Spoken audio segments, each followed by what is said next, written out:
The distortion and confusion in the collective consciousness over unconditional love.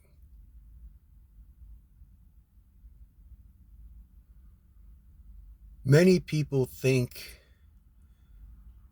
that love here on earth is unconditional. Well, that is wrong. These people have never looked around. Everything, the whole human experience is based on conditions. If conditions aren't just right, the human race doesn't even exist. The condition of the sun being at the exact distance it needs to be. Your temperature, if it goes up to 106 degrees, you're going to have some serious brain damage if you survive. If it goes down, I believe, and of course that 106 is Fahrenheit. If it goes down to, I believe it is right around 84, 83, something like that, in the other direction, guess what? You're messed up. The whole human race is based on conditions. What's going on here, as in so many subjects, in contexts and paradigms, people have partial information. They haven't done the research, or maybe they're deceived, ignorant, been misled, or all of the above. Who knows? But there is unconditional love, but it's more of a recognition. Here's how I would define unconditional love. I unconditionally recognize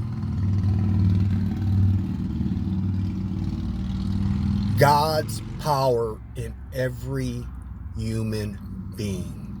I unconditionally recognize the life force that is greater than I, even though that life force is embedded in my DNA and I can interface completely with that life force. The life force is in all human beings and all forms of life. But in the human realm, so it's called agape love. I've heard it pronounced other ways, but I'm going to say agape. Agape love is the love based on principle. Well, it's the principle that the light of God or the light of Christ, whatever mythological words you would like to use, the light of the universe, even in physics, because we're all made out of atoms, the light of the universe is in all people. And to further talk about unconditional love, the fact is, going back to some of the examples I used about everything on earth is based on conditions. People who are usually manipulative believe in unconditional love.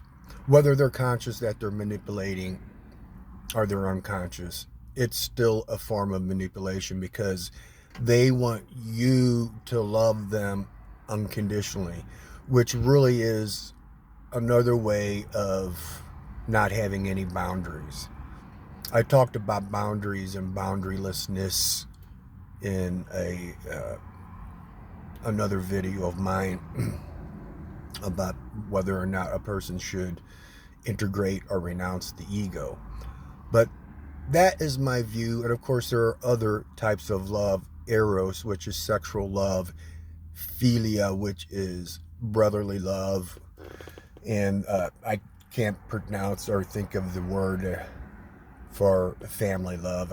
It may be storge, I'm not sure, but don't quote me on that. I think it's spelled in English, it's STOR with an apostrophe GE.